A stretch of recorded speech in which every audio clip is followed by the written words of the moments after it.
Well, hello again to everyone, and welcome back to the channel.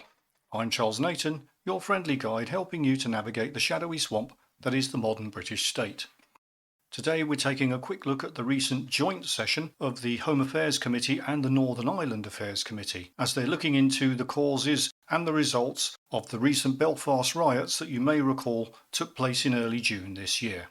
This was a long session, divided into two parts, and giving evidence in the first part were Eddie Montgomery, Senior Director of Enforcement, Compliance and Crime at the Home Office, Duncan Capps, CBE, Interim Border Security Commander at the Home Office, Davy Beck, Assistant Chief Constable at PSNI, that's the Police Service of Northern Ireland, and finally Miles Bonfield, Deputy Director for Economic Crime and Devolved Administrations at the National Crime Agency, the NCA. In part two, the witnesses were Alex Norris MP, Minister for Border Security and Asylum at the Home Office, Eddie Montgomery again, poor bloke, he copped for it twice in a row there, and Matthew Patrick MP, Parliamentary Under-Secretary of State at the Northern Ireland Office. If you cast your minds back to early June, you'll probably remember the lurid headlines following the outbreak of serious rioting and public disorder in Belfast after an alleged Sudanese asylum seeker carried out a horrendous assault on a member of the public. So the session started, predictably enough, with the usual hand-wringing and condemnations of the violence that took place in Belfast, and we can all get behind that. People are upset, but nobody wants to see cities being burned down and people who've got nothing to do with anything turfed out of their houses. So that's quite right too, but in the end it's all performative because it doesn't do anything and it doesn't change anything either. Still, it's what we've all come to expect from our public officials. There were quite a few questions about cuts to youth outreach, particularly concerning the police. And again, this is all well and good, it does no harm. Do we really think more table tennis is going to solve the problems of deep-seated social division and problems with social and cultural cohesion? Again, it's a sticking plaster over a crack in the wall. It does no harm, but it's not going to solve the problems either. But again, much like the hand-wringing and the condemnations, it's all pretty performative and we're not going to waste our time on it here. There's a link down below, as always, to the full session if you want to have a look at it, but it's not going to tell you anything and you're not going to learn anything you didn't already know and you haven't already heard 1,000 times before. So once all the virtue signalling and the performative hand-wringing was out of the way and we started getting to the real substance of the meeting, one of the main issues that came up, in fact the main issue, was the ongoing abuse of what's known as the Common Travel Area.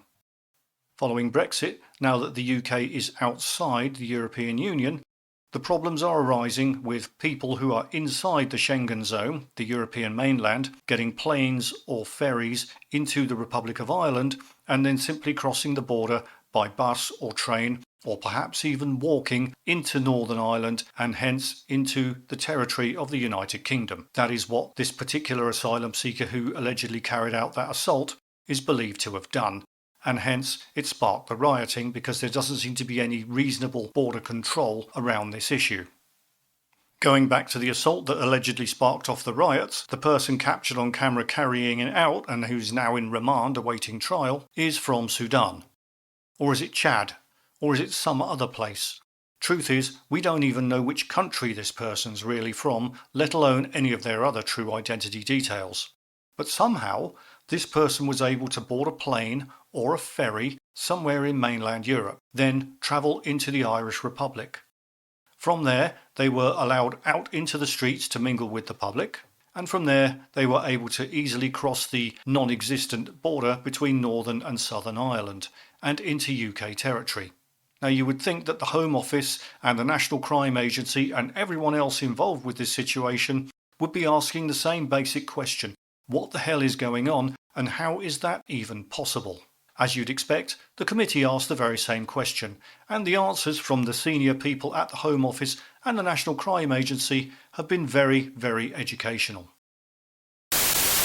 You mentioned flights from Belgium or from Paris.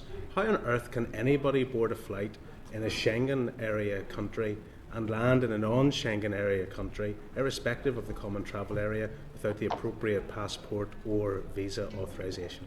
The answer is they shouldn't be able to. So how is it happening? I mean, I'm curious about that. I think part of this discussion, we should be curious about that. How is it happening if we're talking to the Irish, because that's where they're landing, in Dublin, for example, or in Cork or Shannon? If we're talking to them, we're not curious to ask, how are people flying from non-CTA countries in the Schengen area to a non-Schengen area in the CTA country without ever being checked?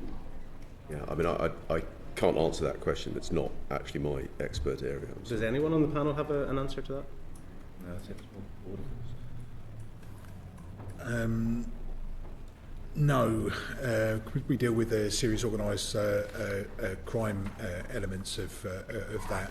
As part of that organised crime element, there is some facilitation of movement in the way you describe, using false documentation. That is part of that threat. Every citizen of our country is going to be busted over the next couple of weeks trying to make sure they have the right documentation, queue for hours, go through a process of making sure their holiday can be realised rather than rejected. And yet there seems to be, in my view, a lack of curiosity around this. We've heard CTA mentioned as an inhibitor. How is it that the guards in the Republic of Ireland are able to board trains and board buses regularly and routinely, pre and post Brexit, to check people coming into their country, and yet we don't do it at all within the United Kingdom? So that's a very revealing set of answers there. Despite all their waxing lyrical about close cooperation with their Irish colleagues, when it comes to the one question that actually really matters and has operational significance, they are suddenly without a total clue. They're completely without an idea as to how this is possible. Well, I for one don't believe them. I think they do know how it's happening and they just don't want to tell us the real answer. When you boil it down, there are only two real possibilities. Either these people are not being checked when they enter the Irish Republic, and then they're allowed on their merry way to cross the border into Northern Ireland, or they are being checked and they're still being allowed through anyway. There's no other explanation. It's got to be one or the other. My personal opinion is that their sudden cluelessness about anything that's going on when asked that specific question tells us that what we're seeing here is an unofficial policy of either not checking people when they come into the Irish Republic or checking them and sending them on their way anyhow. In my opinion, this is an unofficial policy being executed by both the UK and Irish governments to cause maximum social, economic and political pain following Brexit. It's a punishment beating and more leverage to hopefully get us back into the European Union in the future. Now you guys and girls will have to decide for yourselves whether I'm right about that, but it might go some way to explaining why these tediously verbose officials suddenly become strangely monosyllabic when asked a direct question about passport checks and travel policy. The reason being they know exactly what's going on, but it's no official policy. Official policy is not to allow people to travel, and yet somehow they still are, which tells us we have an unofficial policy at work. There was some further evidence to support this idea as well when they were asked about the level of enforcement in Northern Ireland compared to the rest of Great Britain. At the moment, there's 5,000 immigration enforcement officers employed in the UK.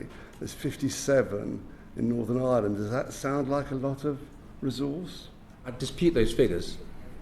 I think 57 immigration officers in immigration enforcement or border force or... Immigration enforcement officers, that's the figures we have.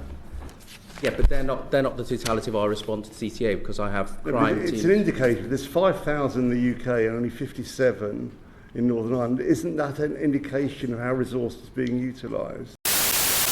It's interesting to note that the witness disputed those numbers, but he never offered any alternative numbers of his own. So 57 is the only real number we have at the moment. We'll see. Going back to all the hand-wringing and virtue signalling and soul-searching that was going on at the start of this meeting, wouldn't the best thing for social cohesion and social calm within Northern Ireland be for the UK government to publicly ask the Irish government exactly what the hell is going on and why all these people are being allowed, yes, allowed, into the Irish Republic through normal travel means, be that plane or ferry? If we could get an answer to that, then maybe we could do something to start solving the problem. So I guarantee that's the one thing that's not going to happen, because neither the UK nor the Irish government has any real interest in solving this problem. They want to make it worse and worse and worse.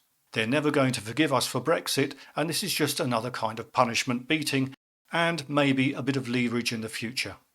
That's all for today. I hope that's been useful, and I hope it's taught you something about how the state really works. As always, please like, share, subscribe, do all that cool stuff. It helps to grow the channel, and it helps to get these important messages out there, because always remember, our ignorance is their power. Take care, and I'll see you all again soon. Bye for now.